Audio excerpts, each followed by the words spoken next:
Puji nama Tuhan. Ya, shalom buat kita semuanya. Ya, terima kasih untuk malam hari ini, buat kesempatannya yang diizinkan oleh Bapak Gembala di tempat ini, Bapak Pendeta Usman Juntak dan keluarga Gembala. Puji nama Tuhan.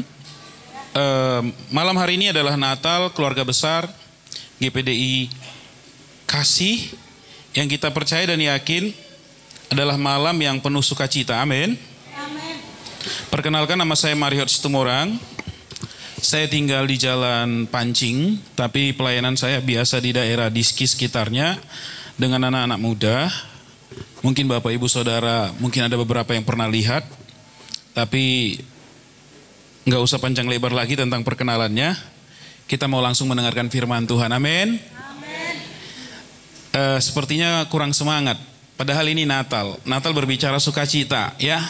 Jangan pikirkan dulu cicilan baju kita yang belum lunas. Amin. Jangan terlalu fokus sama sanggul kita yang kurang rapi mungkin. Jangan terlalu fokus sama liturgi mungkin tadi yang agak sedikit salah atau gimana. Tapi fokuslah kepada Tuhan. Amin.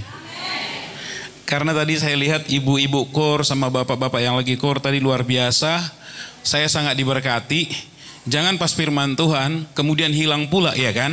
Tapi biarlah pas firman Tuhan semuanya fokus kepada Tuhan. Karena kita berbicara tentang mengingat segala kebaikan Tuhan. Bisa PowerPoint-nya saya? Oke, mungkin nanti saya dari sini aja.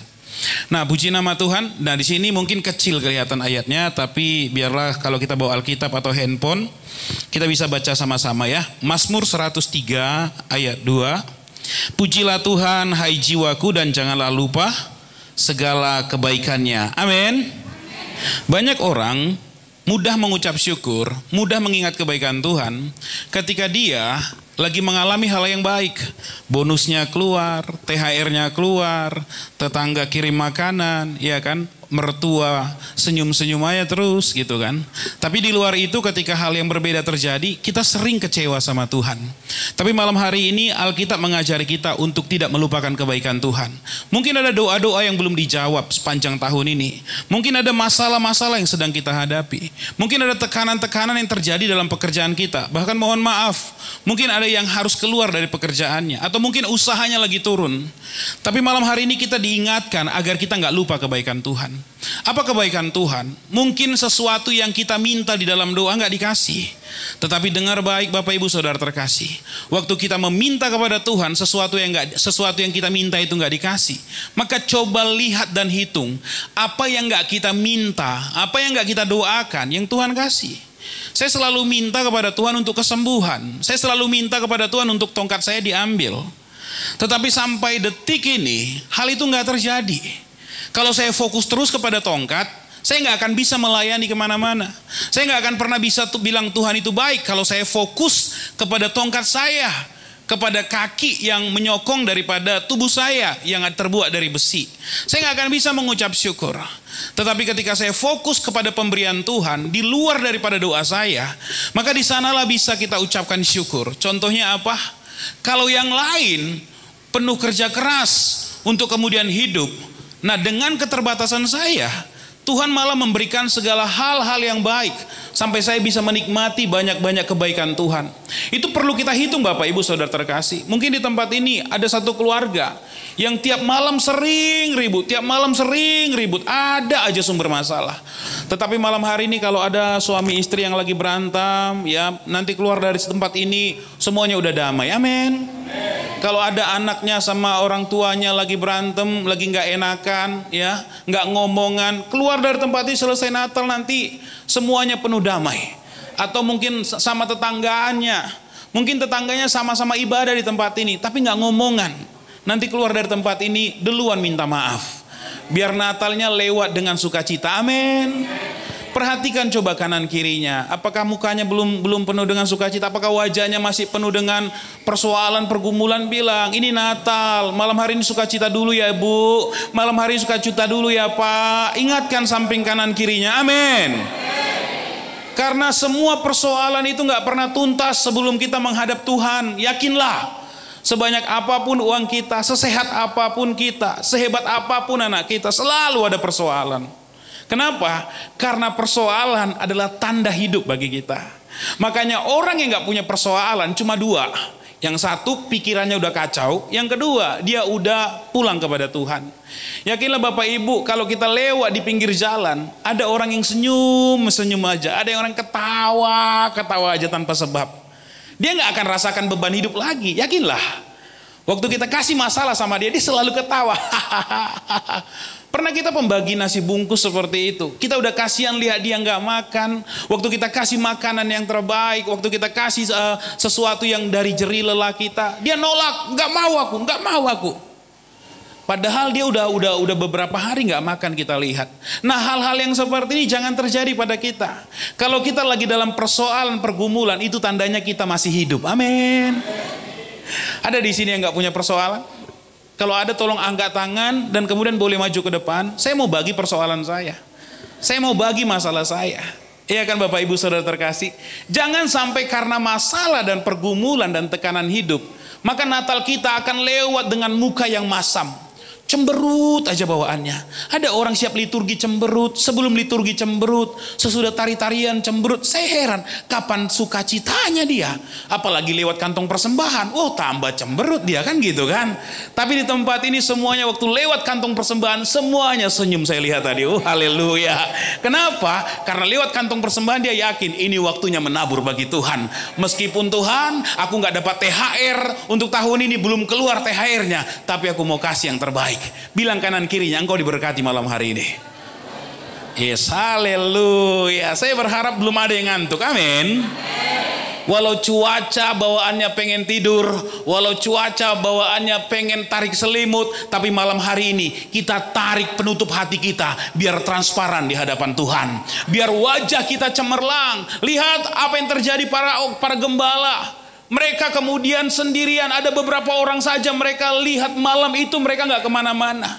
Tapi apa yang terjadi? Tuhan mendatangi mereka lewat malaikatnya. Saya mau baca dulu lah secara keseluruhan ayat ini.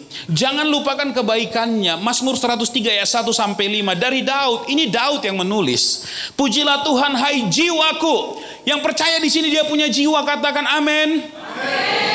Yakin di sini punya jiwa? Amin. Apa tandanya kalau jiwa seseorang sakit? Ada orang yang dari tadi udah senyum, udah ketawa, dengar khotbah, dia tegang aja. Tanpa reaksi dia. Itu agak-agak sedikit sakit jiwanya. Coba kasih tahu sama kanan kirinya, engkau nggak seperti itu. Haleluya. Amin. Jangan, karena saya seringkali khotbah, yang sebelahnya udah semangat sekali. Yang sebelahnya udah sampai terduduk-duduk dia ketawa, terduduk-duduk dia dengarnya dengan semangat luar biasa. Yang sebelahnya anteng aja, gini aja. Udah dipanggil pendeta dari depan dia tetap gini aja. Yang kayak gini perlu didoakan, amin. Panggil Pak Gembala nanti kalau udah selesai ibadah, Pak kayaknya perlu topang tangan yang sana Pak, kayak gitu, amin. Coba perhatikan kanan atau kirinya sebelahnya, apakah ada reaksinya?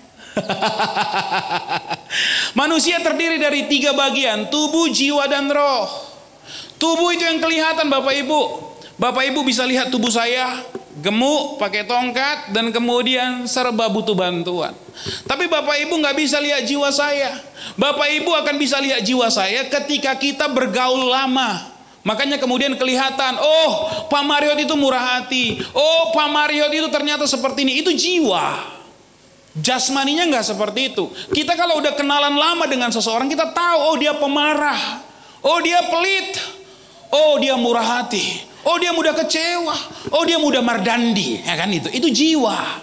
Makanya seseorang ketika sudah berjalan lama maka kenal jiwa. Tetapi beda lagi dengan roh. Roh itu ketika kita terkoneksi dengan Tuhan, maka orang paham roh kita itu hidup atau roh kita itu belum hidup. Waktu roh kita hidup, waktu ibadah kita semangat. Tapi kalau rohnya nggak hidup, dia takut ketemu sama Tuhan. Makanya ketika Adam dan Hawa jatuh ke dalam dosa, maka rohnya mati. Makanya ketika Tuhan datang, Adam dan Hawa ketakutan. Mereka sembunyi. Di mana engkau Adam? Di mana engkau Hawa? Mereka sembunyi. Kenapa? Karena mereka sudah melakukan pelanggaran dan rohnya mati. Makanya orang yang rohnya belum dibaharui biasanya nggak akan mengalami kuasa ibadah. Kenapa? Karena waktu mendekat kepada Tuhan, waktu datang ibadah, ketakutan itu mengisi hatinya. Ada pelanggaran, ada dosa, sampai waktu dia ibadah dia nggak bisa fokus kepada Tuhan.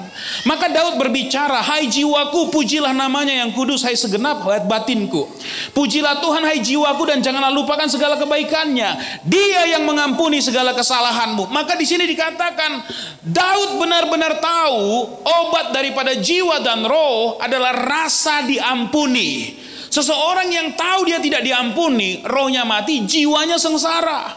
Tetapi kalau seseorang tahu dia sudah diampuni, dia sudah dimaafkan, dia sudah diselesaikan dosanya, maka jiwa sama rohnya itu akan hidup.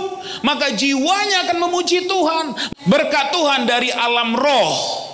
Kenapa? Karena Tuhan yang kita sembah adalah roh. Maka berkat Tuhan dari alam roh akan dijadikan ke dalam dunia nyata ketika jiwanya yang adalah jembatannya itu baik.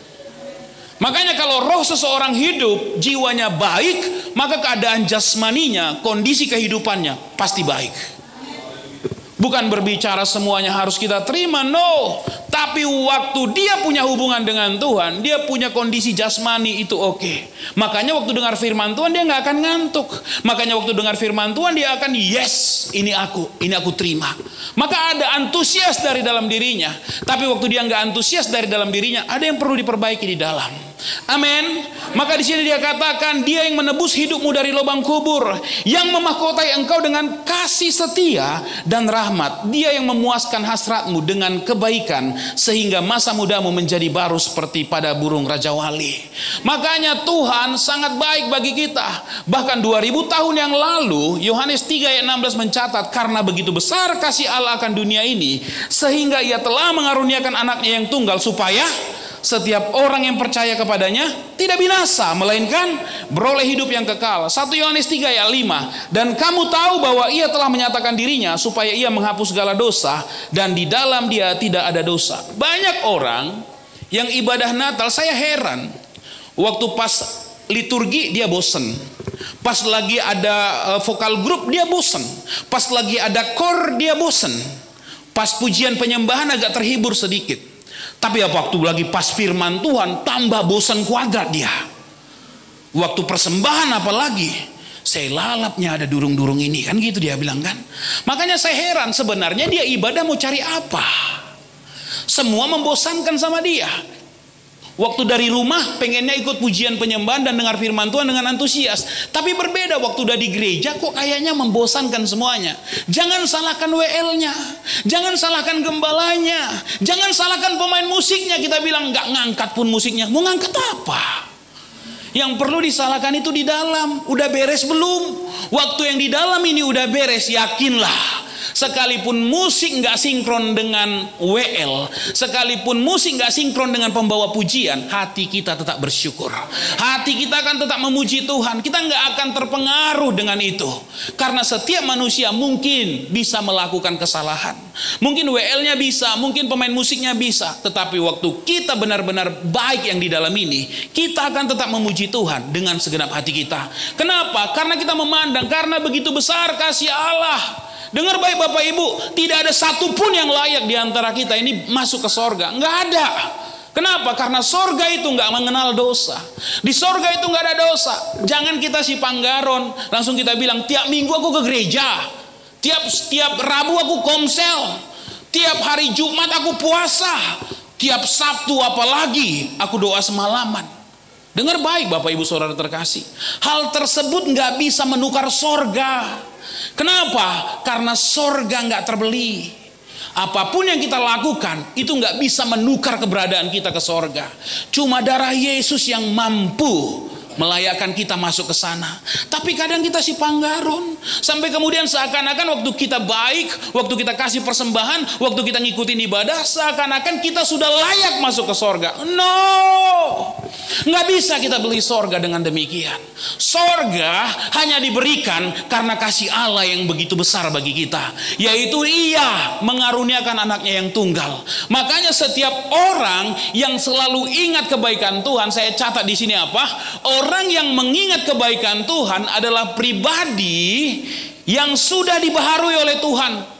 Makanya malam hari ini, kalau kita sudah dibaharui oleh Tuhan, sekalipun, dengar baik Bapak Ibu, tadi kaum bapak, kaum ibu ramai sekali di depan, sekalipun malam mungkin berantem pasangan itu, sekalipun mungkin malam agak ribut dengan anaknya, saya mau sampaikan, waktu kita mengingat kebaikan Tuhan, waktu kita tahu bahwa segala sesuatu itu karena kebaikan Tuhan, kita adalah orang-orang yang sudah diubahkan. Nah, orang-orang yang sudah diubahkan belum tentu luput dari kemarahan. Itu marah, itu manusiawi. Jangan langsung beranggapan orang yang berubah di dalam Tuhan itu langsung keluar sayapnya, sayap malaikat. Enggak, kadang perlu emosi itu. Kalau seseorang nggak punya emosi lagi, emosi itu bukan berbicara marah saja ya. Emosi itu ada sedih, sedih itu masuk emosi. Senang itu masuk emosi. Marah itu termasuk emosi. Luapan perasaan itu emosi. Maka kalau seseorang masih punya luapan perasaan, artinya dia masih sehat. Kalau masih marah, artinya masih sehat, tapi tetap dalam kontrol, nggak melakukan dosa. Amin Bapak Ibu. Ada yang lagi marahan di sini? Ya, kelihatan dari wajahnya. Ada yang tegang sekali waktu saya singgung tentang kemarahan. Kayaknya tahu Bapak itu, aku lagi marahan sama suamiku. Saya nggak tahu. Saya juga nggak lihat siapapun di sini. Amin. Saya nggak bisa fokus sama satu wajah. Tetapi nggak usah terlalu tegang kali lihat saya. Sampai kemudian. Saya nggak tahu kalau lagi marahan sama suaminya. Amin. Saya nggak tahu juga suami lagi marahan sama istrinya. Tetapi Tuhan tahu. Maka jangan keluar dari tempat ini tanpa pengampunan. Yang pertama, 2 Korintus 5 ayat 17. Siapa yang ada di dalam Kristus, ia adalah ciptaan baru. Yang lama sudah berlalu, sesungguhnya yang baru sudah datang. Tolong bapak-bapak jangan dikutip ini dan menyalahgunakan. Istri lama sudah berlalu, istri baru akan datang. Haleluya. Yang kayak gini perlu dibaptis sekali lagi. Haleluya. Saya dukung Pak Gembala baptis dia sekali lagi, artinya belum bertobat dia sungguh-sungguh. Nah, orang yang sudah dibaharui, maka kehidupannya akan dipenuhi kemuliaan dan sukacita dari Tuhan. Itu ciri orang yang sudah diubahkan. Kalau ada satu orang yang tiap minggu cemberut aja bawaannya ke gereja, kayak muka orang yang punya utang 1 triliun, yang kayak gini pasti belum dibaharui di dalam Tuhan. Tenang Bapak Ibu Saudara terkasih. Tantangan apapun saya bilang sekali lagi, Tuhan janji, Tuhan kasih kekuatan. Seperti para gembala saat itu malam hari itu, mereka sendirian di sana, orang lain lagi ke kota, orang lain lagi mendaftarkan diri mereka, mendata diri mereka. Mereka sendirian di padang itu menyaksikan bintang-bintang gemerlapan, menyaksikan padang rumput itu dengan domba-dombanya. Mungkin domba-dombanya diajak ngobrol sama mereka. Domba 1 kemari, domba 2 kemari, domba 3 kemari, yuk kita angkat pujian. Yesus itulah satu-satunya. Ya dulu belum kenal Yesus mereka, haleluya. Mungkin lagu apa mereka buat.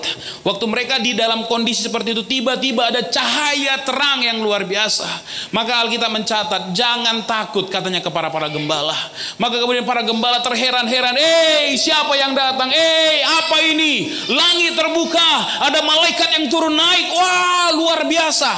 Tahu nggak Bapak Ibu, waktu saya khotbah seperti ini dari depan, Tuhan memperhatikan hati kita.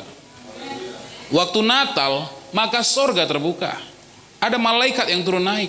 Jangan sampai hati kita tertutup sampai kita nggak mendapatkan sesuatu di Natal. Tapi bukalah waktu malaikat turun naik, waktu ada sorak-sorai di Natal itu, biarlah malaikat melihat hati kita dan malaikat bawa jawaban doa bagi kita. Amin. Maka kemudian para gembala dibawa untuk bertemu dengan bayi Yesus. Waktu mereka ketemu dengan bayi Yesus, apa yang terjadi? Mereka melihat, menyembah, dan kemudian mereka menceritakan segala kemegahannya, dan kemudian sadarlah mereka bahwa hal yang ajaib itu sumbernya dari Tuhan.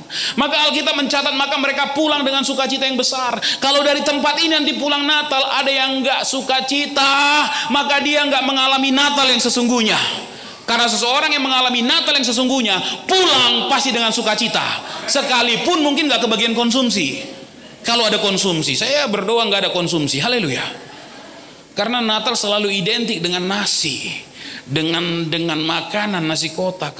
Saya selalu berdoa, ini kali keberapa saya khotbah Natal, dan saya selalu bilang kepada panitia, tolong sekali-sekali nggak usah dulu buat nasi, nggak usah dulu buat konsumsi, nggak usah dulu buat yang lain. Biar firman Tuhan aja dimakan di malam Natal. Ya kan, biarlah makan masing-masing di rumahnya aja. Karena selalu sering saya lihat panitia Natal selalu pusing memikirkan konsumsi. Jagalah apa kita buat, jagalah ayam, udah bosan. Jagalah apa jadinya, udahlah buat angsa itu, terlalu mahal. Ya udahlah lembu lah, lembu juga lagi mahal. B2, udah mati ribuan di Medan ini B2. Jadi apa kita buat? Udahlah, sesekali daging kuda aja kita buat, katanya kayak gitu.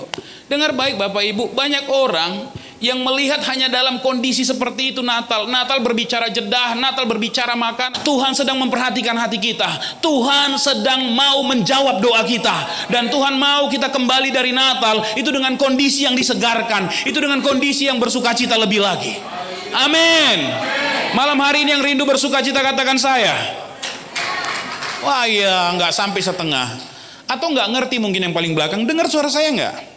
Saya udah keringatan ini, haleluya.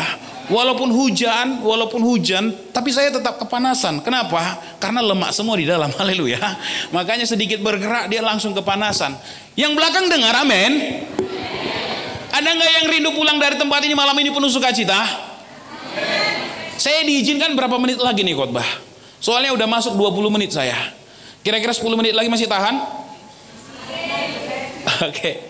Soalnya slide saya banyak. Itu berapa slide itu? Ada mungkin 20 kan? Ini slide yang keberapa? Ke slide kelima kan? Berarti kalau 20 slide ada 15 slide lagi. Kalau kali 1 menit 1 slide berarti berapa? 15 menit lagi. Saya minta bonus lah ya. Masih mau nggak? Tapi kayak wajahnya terpaksa. Nggak apa-apa lah, saya selesaikan di slide 10 aja lah nanti kalau kayak gitu. Nggak ada yang terpaksa, amin. Karena di ujung nanti saya pengen kasih kesaksian saya sih sebenarnya. Cuma nanti kalau nggak sampai waktunya nggak apa-apa. Haleluya. Nanti kapan-kapan kita ketemu. Amin. Karena ada yang wajahnya bilang gini, udah lapar ini, udah lapar. Haleluya. Amin. Bilang kepada kanan kirinya, malam ini hari ini kau harus sukacita. Puji nama Tuhan. Dengar baik, para gembala itu pulang ketemu Yesus itu penuh dengan sukacita. Maka kemudian apa yang terjadi? Orang yang dijumpai Tuhan satu lagi adalah orang Majus dari timur. Makanya kalau kita di malam Natal, makanya coba upayakan membawa yang terbaik di hadapan Tuhan. Kalau kita cuma punya tenaga kasih. Kalau kita cuma punya waktu kasih, menyiapin segala sesuatu. Kalau kita punya dana kasih. Segala sesuatu bisa kita korbankan kepada Tuhan. Makanya ada 3 bagian yang orang Majus bawa dari timur. Apa? Emas, kemenyan, dan mur. Emas berbicara sesuatu yang murni. Makanya waktu kita malam Natal datang kepada Tuhan, bawalah persembahan kita apapun bentuknya dengan hati yang murni, bukan dengan motivasi yang lain. Waktu kita bawa emas bentuknya, ketika ini dibakar, hasilnya akan tetap jadi emas. Maka yang kedua kemenyan. Kemenyan itu berbicara bau-bauan. Ketika penyembahan biasanya mereka bakar kemenyan. Dan Tuhan mau di malam Natal kita membawa penyembahan yang kemudian dia hirup sebagai aroma yang wangi di hadapannya. Penyembahan yang wangi, yang harum di hadapan Tuhan adalah penyembahan dari hati yang paling dalam. Bukan karena sesuatu yang kita terima baik, bukan karena berkat yang berkelimpahan, tapi waktu kita mengalami kesusahan, penyembahan kita tulus di hadapan Tuhan, itu baunya harum di hadapan Tuhan. Yang ketiga itu mur, itu berbicara tentang getah pohon yang pahit rasanya. Makanya waktu kita datang di malam Natal, mungkin kepahitan kita alami. Mungkin sesuatu yang mengecewakan kita alami sepanjang tahun ini. Waktu itu kita bawa di kaki Tuhan, Tuhan menerimanya dan Tuhan angkat, dan Tuhan akan gantikan dengan satu pemulihan yang total. Makanya apa yang terjadi kepada orang Majus dari timur, saya nggak baca ayatnya nanti kepanjangan. Maka yang terjadi pada orang Majus dari timur, Tuhan jumpai mereka dalam mimpi. Waktu Tuhan jumpai mereka dalam mimpi, Tuhan bilang gini, kalian jangan kembali ke Herodes, kalian lewat jalan lain. Dengar baik Bapak Ibu, kalau kita datang dengan jalan yang penuh kepahitan, penuh amarah, penuh kekecewaan, biarlah pulang Natal kita pulang dengan jalan yang berbeda. Kita pulang dengan sesuatu pembaharuan di dalam Tuhan. Kita pulang dengan pengenalan diri lebih dipenuhi lagi oleh iman kepada Tuhan. Kita mengerti apa yang menjadi tujuan Tuhan bagi kita. Itu Natal. Makanya orang-orang Majus dari timur Tuhan ingatkan, jangan kembali ke Herodes. Jangan lewat di kota mereka. Maka kemudian mereka melewat dari jalan yang lain. Belum tentu jalannya lebih gampang. Belum tentu jalannya lebih dekat. Belum tentu. Karena kalau Tuhan berbicara, kadang hati dan pikiran manusia berbeda meresponnya. Tapi orang Majus dari timur ini pulang dari jalan yang berbeda. Mereka selamat. Waktu kita pulang dengan pembaharuan, maka tubuh, jiwa, roh kita akan mendapatkan pemulihan. Amin. Maka kemudian orang-orang yang mengingat kebaikan Tuhan akan Tuhan perhatikan. Orang-orang yang mengingat kebaikan Tuhan, Tuhan akan pelihara. Tuhan akan ambil bagian dalam kehidupan orang tersebut. Dan orang yang mengingat kebaikan Tuhan, hidupnya akan dipenuhi ucapan syukur. Karena ucapan syukur adalah kesukaan Tuhan. Tapi orang yang suka mengeluh adalah kesukaan bagi iblis. Makanya kalau dengar orang mengeluh, ingatkan dia, jangan ngeluh. Jangan ngeluh. Bulan yang lalu saya pelayanan ke Manado. Saya dijemput oleh teman saya yang seorang hamba Tuhan, dan dia cukup terkenal. Dan waktu dia jemput saya, dia antusias, dia fasilitasi kita semua di sana. Kita 10 hari, karena dia yang tahu daerah tersebut. Maka kemudian dia bawa kita keliling, pelayanan KKR jalanan, pelayanan sekolah, pelayanan gereja. Dan saya di sana itu gereja GPDI, ada beberapa yang saya jalani. Bahkan kemudian ketika 10 hari kita di sana, dia total memberikan waktunya melayani kita. Sampai kemudian di hari yang ke-5, dia asli kecapean. Dan saya itu diberi satu penginapan itu seperti villa, dan kemudian kita nginap di situ. Dan kemudian saya pulang duluan jam 6 sore ada acara KKR. Saya pulang duluan karena kaki saya benar-benar gak sanggup lagi, udah luka semua. Maka kemudian saya pulang ke penginapan, diantar. Dan kemudian jam 1 malam mereka datang mau pergi ke tempat salah satu daerah lagi. Tapi kemudian dia bilang kepada saya, bang gak sanggup aku bang, aku numpang nginap di tempat inilah ya. Katanya seperti itu. Ya udah gak apa-apa, muat kok di tempat ini, kita tidur. Maka kemudian kita berdua tidur di penginapan. Waktu kita berdua tidur sana, pagi-pagi saya bangunin dia. Bro, yuk doa. Jam 5 kita bangun. Dan kemudian dia terbangun. Sebelum dia tertidur malamnya, 1 hari sebelumnya, dia banyak ngomong tentang pergumulan dia. Dia banyak ngomong tentang tantangan dia. Maka kemudian saya bilang pagi-pagi itu, bro kita doa ya tentang pergumulanmu. Mau gak engkau pergumulanmu selesai? Oh maulah bang, oke. Tuhan bisa selesaikan. Nah mungkin kau anggap pergumulanku lebih ringan daripada pergumulanmu. Kita doa ya malam hari ini. Pagi ini bilang ayo bang, doanya gini, berbeda doanya. Aku doa biarlah Tuhan jadikan kita tukar tempat. Aku di posisimu, kau di posisiku. Dia langsung tarik napas, gak mau aku bang, katanya kayak gitu. Kenapa kau gak mau? Aku tengok abang naik tempat tidur aja, itu udah sesak napas. Ya, abang pakai kaki besi abang aja, aku udah ngos-ngosan lihatnya. Abang jalan pakai tongkat aja, aku udah ngos-ngosan lihatnya. Bang, persoalan sama pergumulanku lebih baik aku tahankan sendiri daripada aku jadi kayak abang. Maka saya bilang sama dia, berarti nggak lebih besarnya pergumulanmu. Iya bang, mohon maaf bang, kalau untuk yang ini aku nggak mau doa sama abang, katanya kayak gitu. Tahu nggak bapak ibu, saudara terkasih, kita seringkali membandingkan diri kita dengan orang lain. Kita seringkali menganggap pergumulan kita paling besar. Kita menganggap utang kita lah segala-galanya yang paling besar. Kita menganggap bahwa kemiskinan kita lah yang paling miskin. Kita menganggap orang lain itu nggak semerana kita. Kita melihat orang lain itu keuntungannya lebih daripada kita. Selalu seringkali membandingkan gitu. Tetapi kalau ditukar salibnya, yakinlah kita nggak akan sanggup. Kenapa? Karena kadang orang gak cerita pergumulannya. Karena kadang orang gak cerita permasalahannya. Yang kita lihat keberhasilannya, yang kita lihat kesuksesannya. Kadang kita gak mau fokus pada prosesnya. Waktu kita lihat prosesnya, kita akan bilang, udahlah Tuhan, memang salibku yang paling cocok, aku yang bawa. Maka malam hari ini, orang yang selalu ingat kebaikan Tuhan, dengar baik apa dikatakan, hidupnya akan dipenuhi ucapan syukur. Bisa gak malam hari ini kita ngucap syukur? Mau nggak mau mengucap syukur lebih lagi? Saya akan ajari nanti sedikit di akhir bagaimana Bapak Ibu Saudara tempat ini bisa lebih mengucap syukur kepada Tuhan. Ya. Nah, next. Dan saya akan buka di sini dan ini akan terakhir. Kadang kita menganggap bahwa Tuhan meninggalkan kita. Kita menganggap Tuhan gak pernah bersama dengan kita. Padahal Ibrani 13 ayat 5 berkata, Allah berfirman, aku sekali-kali tidak akan membiarkan engkau, dan aku sekali-kali tidak akan meninggalkan engkau. Dia Bapa yang baik. Makanya Yesaya menubuatkan namanya Immanuel. Apa arti Immanuel? Apa arti Immanuel? Tuhan beserta kita. Waktu Tuhan beserta kita, arti Natal yang sesungguhnya adalah penyertaan Tuhan yang sempurna terjadi dalam kehidupan kita. Maka waktu penyertaan Tuhan terjadi sempurna dalam kehidupan kita, masakan kita nggak bisa ngucap syukur? Malam hari ini mau ngucap syukur? Bisa semua di tempat ini doa berlutut? Bisa? Bisa Bapak Ibu? Bisa doa berlutut? Yang di depan ini nggak pernah bisa doa berlutut. Saya pengen doa berlutut. Saya pengen nyembah dia sambil berlutut. Apalagi kalau nyanyi ku masuk ruang maha kudus, itu pengen berlutut, tapi nggak pernah bisa saya lakukan. So kalau lutut saudara, lutut Bapak Ibu masih bisa dipakai untuk berlutut, harusnya malam hari ini lebih bersyukur daripada yang berdiri di depan. Amin Bapak Ibu. Tapi kalau kita terlalu fokus kepada apa yang kita terima nggak sebesar apa yang diterima orang lain, kita nggak akan pernah bersyukur. Makanya malam hari ini mau bersyukur, lihat lutut itu masih bisa berlutut. Lihat kaki itu masih bisa lompat ketika nyanyi segala puji syukur.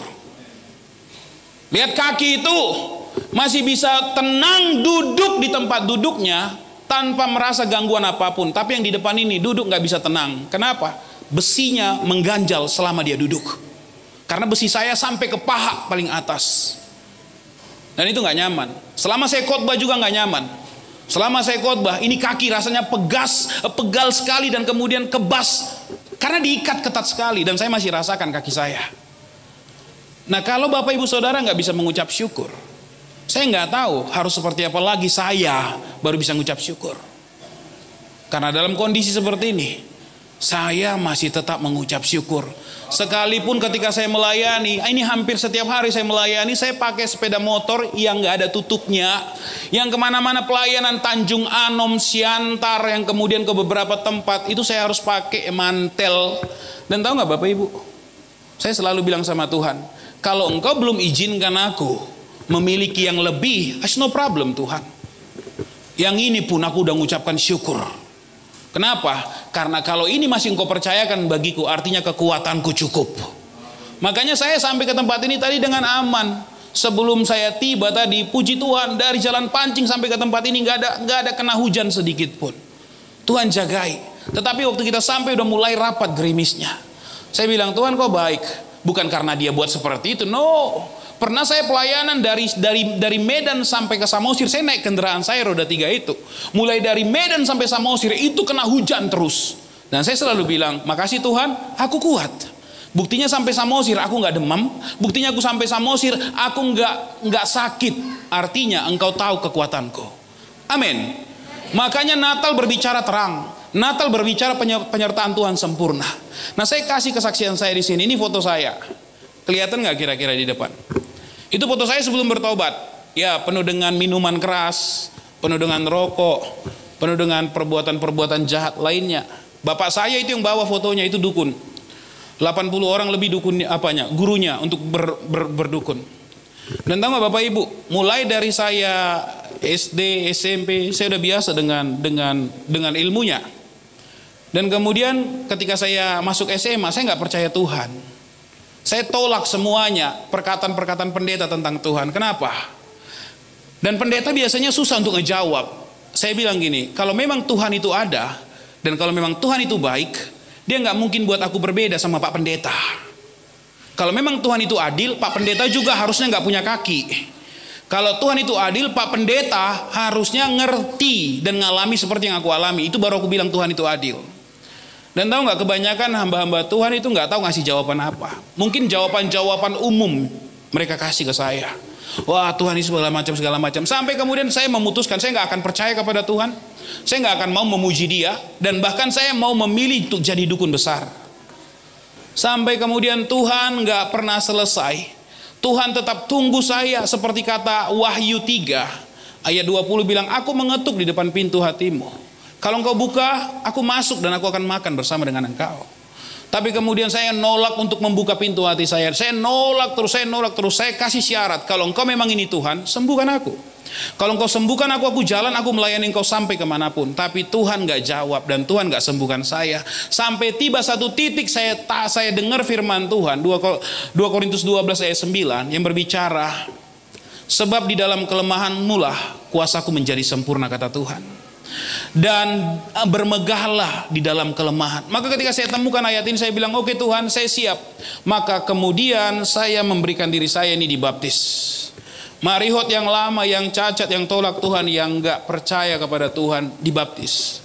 Waktu dibaptis, saya serahkan diri saya sepenuhnya kepada Tuhan. Tuhan gak apa-apa kalau pakai tongkat, Tuhan gak apa-apa kalau yang kayak gini, yang penting engkau bersama dengan aku.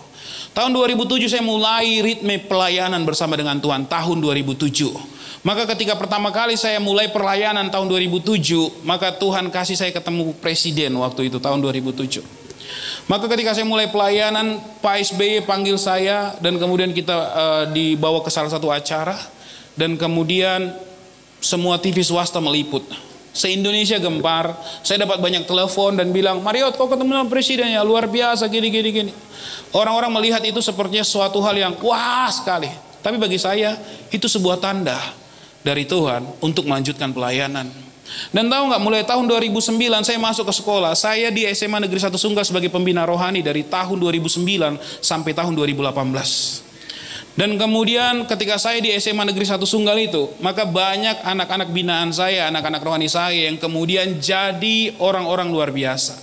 Saya nggak perlu sebutkan, mungkin kalau ada di sini anak-anak Semansas, alumni 2009 sampai 2018 pasti kenal saya. Kenapa? Karena saya melayani di sana tanpa sepeser pun uang. Ketika melayani di sana nggak ada apapun saya dapat, tapi saya bawa alat musik, saya perlengkapi semuanya, saya latih semuanya. Dari yang nggak ada tamborin jadi ada tamborin, dari nggak ada pendoa jadi ada pendoa, dari yang nggak ada pemusik jadi ada pemusik. Bahkan Tuhan lawat ketika satu ibadah semuanya dipenuhi dengan Roh Kudus, itu di Semansas. Dan tahu nggak Bapak Ibu Saudara terkasih, saya nggak mau cerita panjang lebar tentang itu, tapi saya mulai masuk ke sekolah-sekolah. SMA Negeri 1 Sunggal, SMK Negeri 1 Kutalim Baru, Prestasi Utama, Valentin, SMP Negeri 4, bahkan SMA Negeri 1 Binjai, SMA Negeri 2 Binjai, SMA Negeri 5 Binjai. Hampir rata saya masukin Unimed, USU, bahkan kemudian beberapa universitas lainnya. Ini Tuhan buat ketika saya mulai dibawa kepada pelayanan. Ini pelayanan siswa, anak-anak sekolah, ini pelayanan kampus. Maka kemudian Tuhan percayakan beberapa pelayanan. Kenapa Tuhan mau lakukan itu? Karena Tuhan bilang, aku mau namaku dipermuliakan, sekalipun tongkatmu itu gak aku ambil darimu. Tahu gak Bapak Ibu Saudara terkasih?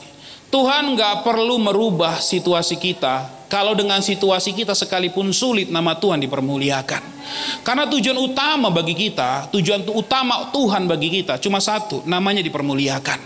Kenapa? Karena kita akan jadi pemuji penyembah Dia nantinya. Yang lainnya itu akan tinggal Bapak Ibu Saudara terkasih. Maka kemudian kita lakukan KKR demi KKR. Kita sekali pakai MCC, saya nggak tahu.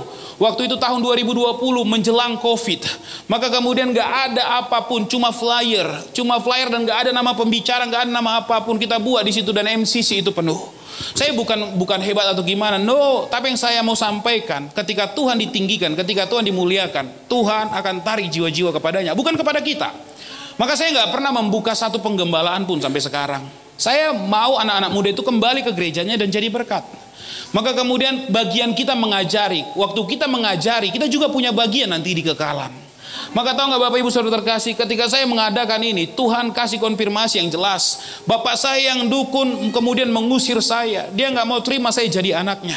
Kemudian dia bilang, kalau aku meninggal pun tolong, kau jangan pegang lagi mayatku. Aku akan ngomong sama abangku, sama adikku, bahwa engkau bukan lagi anakku. Padahal saya anak pertama laki-laki. Padahal saya anak yang membawa marga bagi dia. Dan kemudian dia bilang, aku nggak anggap kenal lagi samamu.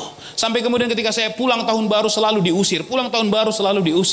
Tapi kita berdoa terus sampai tahun 2013 dia dibaptis.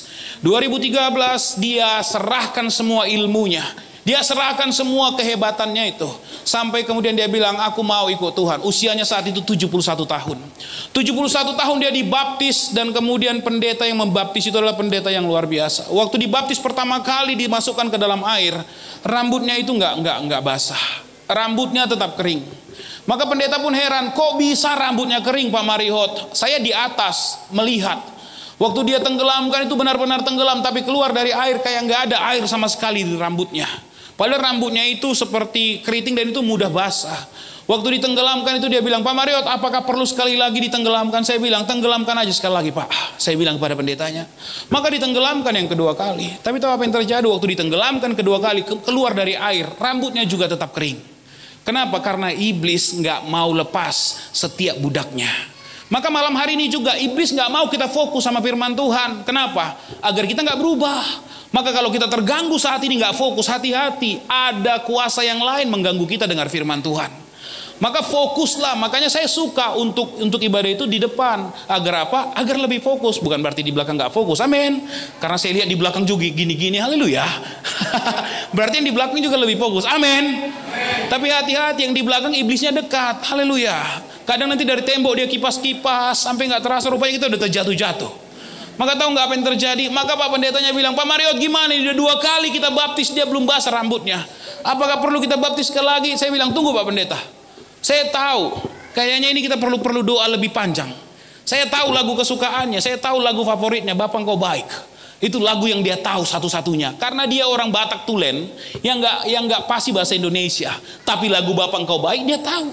Maka kemudian kita nyanyi, Bapa Engkau Baik, sampai di refnya. Saya bilang sama Pak Pendeta, Pak Pendeta sekarang aja masukkan ke dalam air. Maka dia masukkan ke dalam air. Keluar dari air rambutnya basah total semuanya. Dan kemudian Pak Pendetanya bilang gini, puji Tuhan Pak Marihot, basah rambutnya. Haleluya, saya bilang kayak gitu. Dan tahu gak Bapak Ibu Saudara terkasih, Bapak saya 71 tahun. Dia kemudian dibaptis, dia terima Yesus. Usia 73 tahun dia pergi menghadap Tuhan. Waktu dia pergi menghadap Tuhan, dia meninggal di Diski ini. Waktu dia meninggal di Diski ini, saya sedang pelayanan di Katamso, di salah satu perusahaan. Tahun 2015.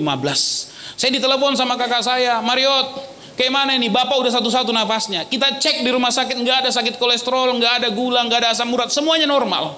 Tapi waktu itu usianya 73 tahun dan kemudian dia udah satu-satu nafasnya. Kakak saya adalah seorang pendoa dan saya telepon waktu saya mau pulang dari pelayanan, saya bilang, Kak, bawa dalam doa.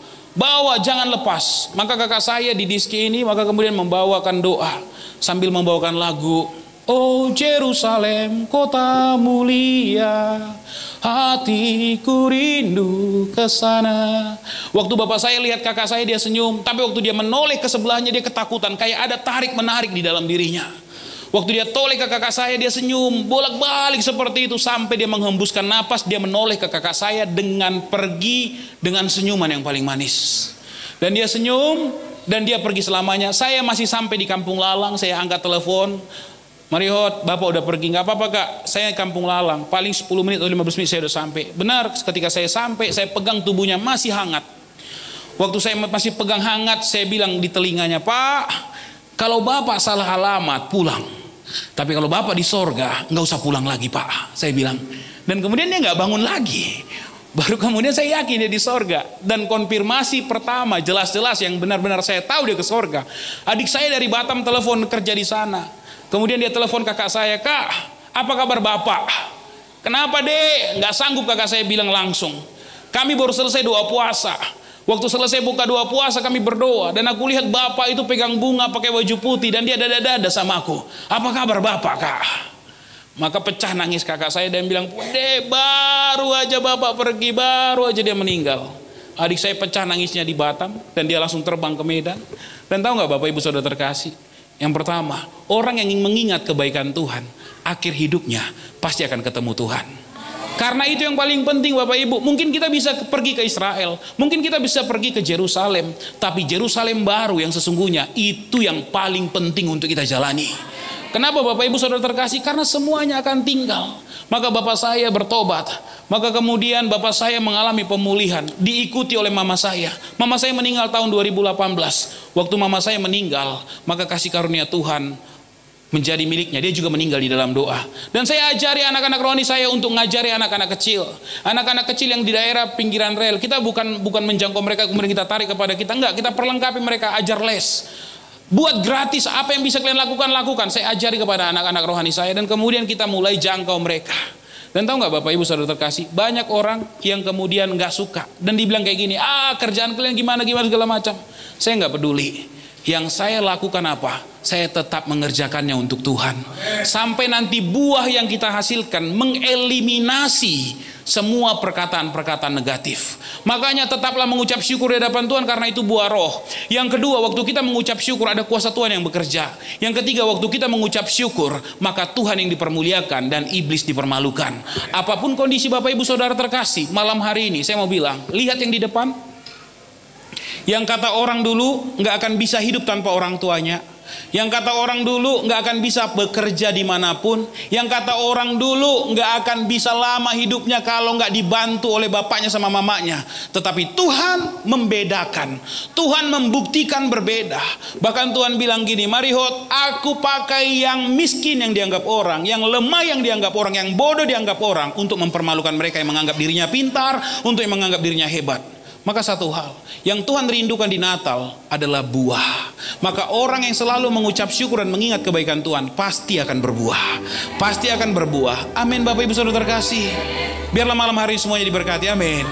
Sorry ya, waktunya lama saya ambil. Tapi biarlah malam hari ini semuanya pulang dengan jalan yang berbeda. Pulang dengan jalan yang dituntun oleh Tuhan, bukan yang dituntun oleh dirinya sendiri. Boleh saya undang semuanya bangkit berdiri.